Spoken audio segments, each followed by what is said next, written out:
네, 사회 이슈를 쉽게 풀어보는 시간이죠. 이런 법, 저런 법. 오늘은 그 세 번째 시간입니다. 안녕하세요. 네, 안녕하세요. 반갑습니다. 반갑습니다. 네. 반갑습니다. 자, 오늘의 게스트분은요. 오, 경찰관님이세요. 네.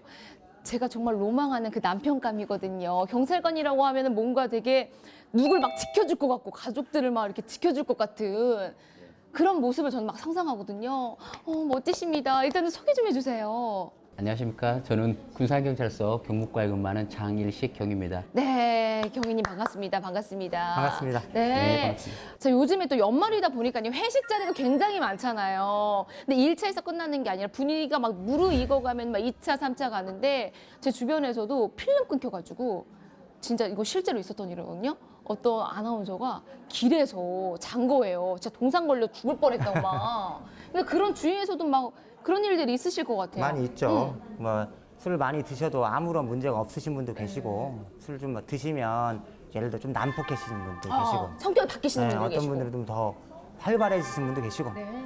어떤 분은 좀 폭력적이 되시는 분도 계시죠.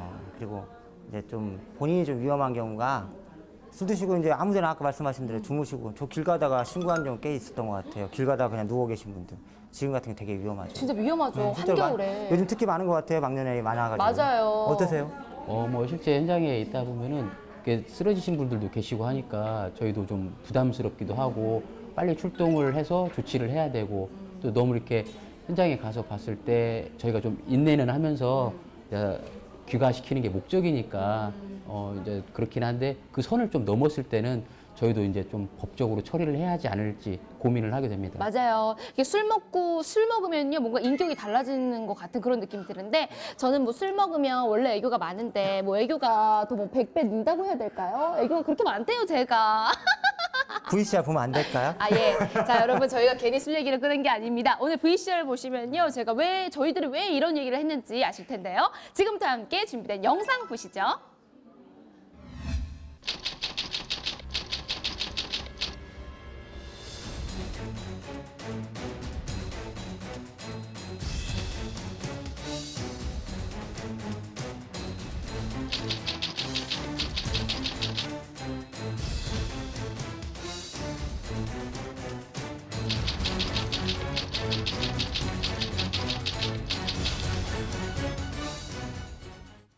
네, 지금 이 조두순 사건이 굉장히 또 국민들의 공분을 사고 있습니다.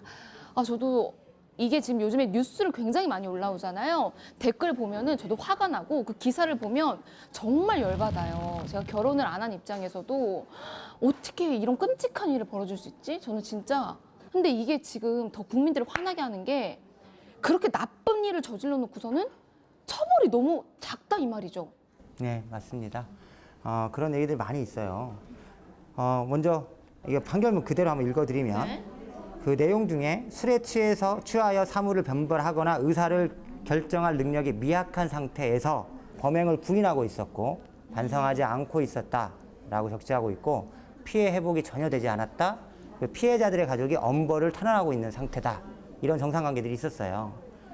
그 상태에서 어떤 경우가 있었냐면 재판 과정에서 판결 전 조사를 했었는데 그때 피고인이 알코올 중독과 행동 통제력이 부족하다. 그래서 범죄 유발 가능성이 매우 많고 재범 위험성이 비교적 높은 편으로 나타났다라는 부분을 참작했어요. 그런데 판결은 징역 12년에 처했습니다. 그리고 이제 7년 동안 위치 추적 전자장치를 부착하는 판결이 있었죠. 조금 열받아요. 아쉽죠? 예, 예. 그런데 이제 그 법령을 적용하는 과정에 대한 내용을 좀 보면 아까 일반형법에서 무기징역 또는 5년 이상의 징역에서 무기징역을 선택하긴 했어요. 사실 특별법을 선택하진 않았다 하더라도 무기징역을 선택하긴 했어서 법원 입장에서는 무기징역을 선택했는데 이 형법 제10조 2항 그러니까 심신미약 상태 술을 먹어서 의사결정 능력이 부족하다라는 점을 반영해서 이 무기징역을 감경한 거예요. 한번 감경했는데 당시에 이 재판이 있었던 당시에 우리나라 형법 55조 제1항 2호에 따르면 무기징역을 감형하면 7년 이상의 징역 또는 금고 그러다 보니까 최고 15년까지만 가능했던 거예요. 헐. 그러니까 최고 15년형 안에서 형량을 정했기 때문에 12년형이 정해진 거죠. 야, 이거는 예. 이거는 법도 아. 이상하다. 또 그리고 또 특이한 건 검찰이 항소를 안 했어요. 그게 왜요? 예, 이유는 잘 모르겠어요. 근데 이제 항소를 안 하게 되면 검찰이 항소를 안 하고 피고인 쪽만 항소를 했기 때문에 네. 불이익 변경 금지 원칙이라고 해서 그 1심에 있었던 사건보다 판결보다 2심에서 피고인에게 2심, 3심에서 피고인에게 불리한 판결을 할 수 없어서 이 12년형보다 낮아질 수만 있지 높아질 수는 없는 거죠. 그래서 그게 진짜요? 유지가 돼서 그대로 징역 12년의 형이 확정된 거예요. 그래서 이후에 이제 논란이 됐던 게 검사가 왜 특별법이 아닌 그니까. 일반 형법을 적용해서 네. 공소시효를 했느냐. 네. 두 번째, 왜 항소를 포기했느냐. 그렇죠. 세 번째, 법원은 감형한 거, 심신미약 감형한 건 인정하겠는데 이 10조 3항에 원인에 있어서 자유로운 행위, 그러니까 유발된 심신미약 상태 규정을 따라서 그걸 적용하지 않을 수 있었는데 왜 적용했느냐.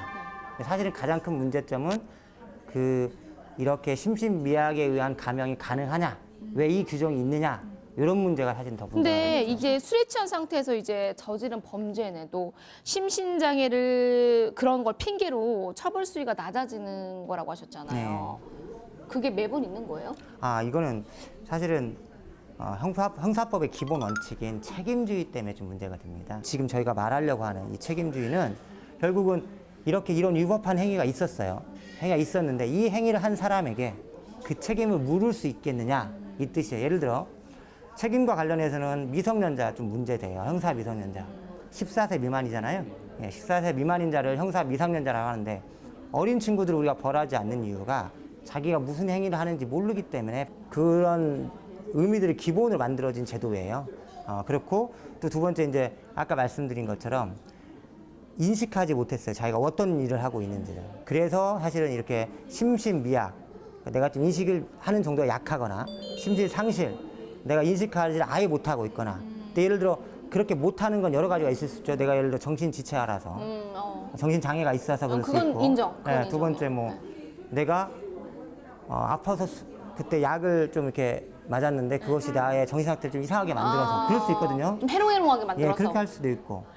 세 번째 이제 내가 술을 먹긴 마셨는데 이거를 내가 범죄를 하기 위해 마신 건 아니고 정말 어쩔 수 없는 자리에서 계속 마셔서 나도 내 주량도 모르는 상태에서 마셔서 필름이 끊기거나 이래서 벌어지는 범죄들도 있어요. 즉, 이 책임주의라 함은 내가 한 행위를 나에게 책임을 물 수 있을 것이냐, 나에게 비난할 수 있느냐, 아니면 내가 선택할 수 있었느냐, 이런 거에 따라서 책임이 없으면 형벌도 없다, 형벌은 책임의 양에 따른다.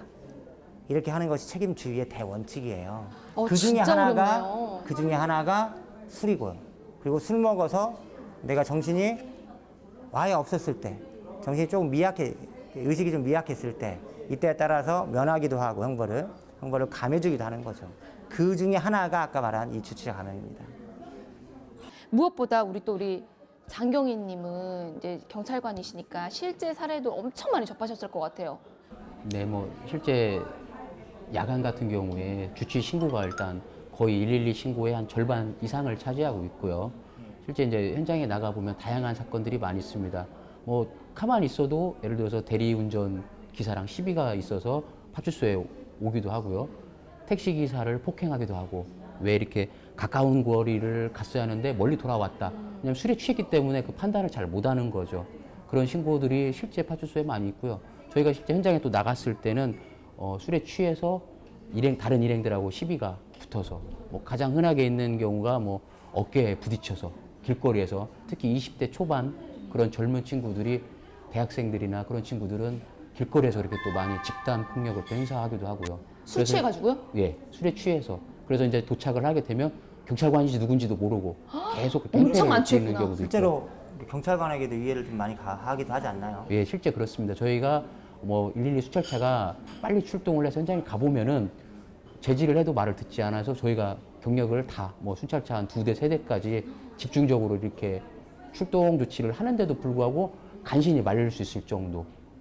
현장에서는 주치자를 상대하는 게 너무 어렵고요. 실제 그렇게 됐을 때 경찰관은 이제 임의 동행을 해서 사건을 처리를 하게 되죠. 그렇게 가볍고 이런 사건들 말고 실제로도 강력 범죄도 술 취한 경우에 일어나서 좀 문제됐던 좀 경우도 심한. 있었나요?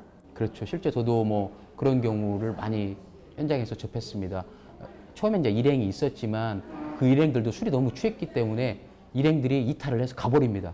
그리고 그 사람은 오히려 이제 경찰관한테 시비를 걸고 경찰관도 폭행을 심지어 하거든요.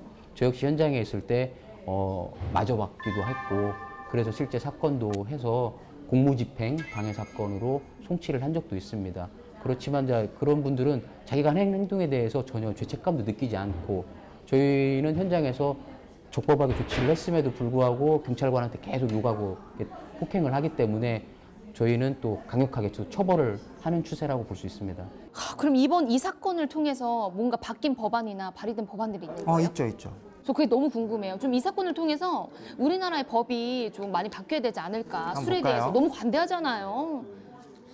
사실 이제 조두순 사건 이후에 너무 많은 비판이 있었어요. 맞아요. 그러니까 성폭력 범죄의 처벌 등에 관한 특별법에서는 하고 아동 청소년 성보호에 관한 법률에서는 아까 말한 심신미약에 관한 심신상실의 주치자로 음주로 인한 그 부분은 이 부분을 적용하지 않을 수 있다. 이 규정을 적용하지 않을 수 있다라고 이렇게 넣어놨어요. 근데 이제 이 규정의 의미는 감경할 수도 있다는 거잖아요. 감경하지 아니한다가 아니라 적용하지 아니할 수도 있다니까 꼭 적용하지 않는다가 아니어서 적용할 수도 있는 거죠. 감경할 수도 있어요. 자, 그러면 뭐 새로운 법안을 만드는 마나 아닙니까? 이제 그러나 이제 명시적으로 이렇게 그 적용을 배제할 수 있는 규정은 넣어놨다고 볼 수 있죠. 처음으로. 그래, 그래도 시작이 반이라고 조금씩 바뀌어가는 이런 모습 참 좋습니다. 아니, 우리 장경희님은 네. 주치자들도 진짜 많이 본 주치자들, 이 사람 또 마시고 또 이렇게 행패를 부리네? 현장 나가보면 낯이 익은 사람들도 정말 많으실 것 같아요. 재범률이 높다면서요, 이 상습 주치자가. 네, 실제 뭐 현장에서 자주 접하는 주치자를 또 만났을 그쵸? 때는 이제 이름도 외우고 몇 톤지도까지 다 알고 있습니다. 그러다 보니까 조치를 또 빨리 할 수 있는 장점은 있는데 그분의 특성을 알아서. 예. 네. 그러니까 이제 되게 동네에서 이렇게 리스트라고 하긴 그렇지만 자주 이렇게 상습적으로 마시는 분들이 계시니까 경찰에서는 계속 왜냐하면 그게 뭐 10분, 20분에 조치가 끝나지 않기 때문에 몇 시간 걸리기 때문에 그분들을 안전하게 모셔다 드리는 것도 저희의 또 의무이기 때문에 해야 되고 어떻게 보면 그게 치안력의 공백으로 이어지기 때문에 경찰에서는 주치자 처리가 상당히 큰 부담이고요. 방금 말씀드렸지만 그런 분들이 동네 주폭이라고 해서 동네에서 몇 분이 이렇게 계세요. 뭐 경찰에서도 강제 입원 조치를 할 수 있습니다. 그런 분들을 심해하긴 하지만 저희도 처리를 못하기 때문에 정신병원에 강제로 입원할 수 있는 근거가 있기 때문에 좀 안정을 시키고 그 다음에 알코올에 대해서 좀 이렇게 치유를 할 수 있게 시간을 가지고 그래서 이제 알코올이 아닌 상태에서 또 정상적인 생활을 하시니까 그런 분들이 상습 주치자가 실제로 현장에 있습니다. 아니 진짜 마을 분들이 불편해하시고 주변 사람들에게 피해를 주면 저는 이제 병원 치료도 좀 좋을 것 같다는 생각이 들거든요. 또 이제 형사님께서도 이렇게 또 해주시니까 강제로 이제 병원에 또 치료받고 해주시니까 저는 이런 시스템 좋다고 생각이 들어요. 좀 더 활성화시켜야 될 필요성이 있죠. 그래서 저희 나라 이제 우리나라에서는 좀 술에 대해서 관대하지 않나 이런 생각이 드는데 한번 저희 다른 나라도 좀 살펴볼까요? 네. 다른 나라는 어떤가요? 일본 같은 경우는 우리나라 같이 심신미약 상태에서 범죄에 관해서 감형하는 법 조항이 있긴 합니다. 다만 주치 감경, 그러니까 술 먹은 사람에 대한 감경을 보편적으로 하는 제도는 아니라고 이렇게 합니다. 그거 너무 좋네요. 그래요? 네, 그건 시급하게 받아들여야 됩니다. 그리고 미국하고 영국 같은 경우는 이 술 먹은 이유로 감형하지는 않는다는 원칙을 확고하게 하고 있고 중국 같은 경우는 아예 주치 감경 자체가 없답니다. 브라보. 독일 같은 경우 이렇게 좀 독일은 좀 재밌는 규정 같기도 해요. 우리 입장에서는 완전 명경제라는 것이 존재하는데요. 만취 상태에 이른 그 행위 자체를 처벌한다고 합니다. 지금 우리나라는 이런 다른 나라의 제도를 도입하는 게 시급하지 않나 이런 생각이 듭니다. 사실은 근데 그런 입법론과 관련해서는 많이 들어보셨죠? 네. 좀 의견 한번 주셔보시면 어떨까요?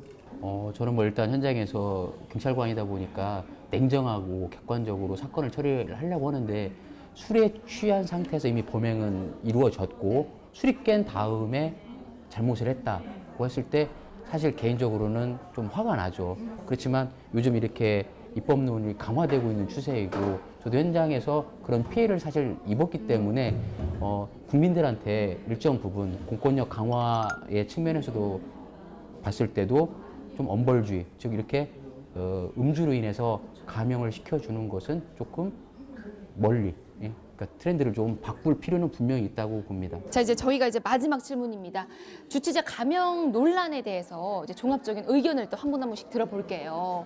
우리 장경희님부터 한번 들어볼까요? 음주 감형 제도가 현재 이제 논란은 있지만 이게 어떻게 될지는 모르겠지만 경찰관 입장으로서는 일정 부분 좀 엄벌에 처하는 것은 맞다고 생각하고요. 그러니까 감형을 좀 덜 해주거나 감형 제도를 좀 폐지하는 게 좋다 이 예, 말씀이신 거죠? 그런 입장이고요. 그리고 좀 그 준법 정신이란 게 희석될 수 있거든요. 법을 잘 지키고 자기의 정도를 잘 지키는 사람들은 오히려 피해를 보면 또 안 되기 때문에 그런 부분은 경찰관으로서 좀 반대를 하고 있습니다. 찬성입니다. 우리 변호사님. 네. 범죄뿐만이 아니라 우리나라 그 전체적인 그동안의 기조가 술을 좀 취한 상태에서 하는 행동들은 좀 이렇게 용납됐었던 기조가 좀 있었던 네. 것 같아요. 그래서 범죄와 관련돼서뿐만이 아니라 사회 전체적인 시스템 하에서도 그리고 일반 인간관계 하에서도 술을 취했었으니까 내가 잘못했어 이렇게 하고 또 넘어갈 수 있는 이런 분위기가 조금 바뀌어야 될 것 같아요. 맞아요. 국민적 의식이 좀 많이 바뀌고 성숙되면 법원에 검찰이 공소제기할 때도 조심스럽게 하고 법원도 판결할 때 굉장히 더 조심스럽게 법 규정을 면밀히 살펴서 할 거기 때문에 사실은 국민적 의식도 좀 많이 바뀌었으면 좋겠습니다. 이런 맞습니다. 계기로요. 맞습니다. 맞습니다. 자, 오늘은요, 사회 이슈를 쉽게 풀어보는 시간, 이런 법, 저런 법, 주치자 감형 논란에 대해서 이야기를 좀 나눠봤습니다. 이제 연말이라서요, 송년회다, 막년회다 모임 많으시잖아요. 여러분, 일 참아하시고요. 집에 되게 빨리 돌아가셔서 가족들과 함께 좋은 추억 만드시는 시간, 진짜 가족들과 함께 보내야 돼요. 그런 시간은. 연말이면요. 그렇죠? 그리고 가족들과 함께 보내는 시간을 더 많이 만드셨으면 좋겠습니다. 자, 다음 이 시간에는요. 요즘 굉장히 핫해요. 제 주변에도 이거 많이 하시거든요. 바로 비트코인에 대해서 이야기를 나눠보겠습니다. 오늘 함께해 주신 여러분 감사합니다. 감사합니다. 고생하셨습니다. 감사합니다. 고생하셨습니다. 네. Let's get party.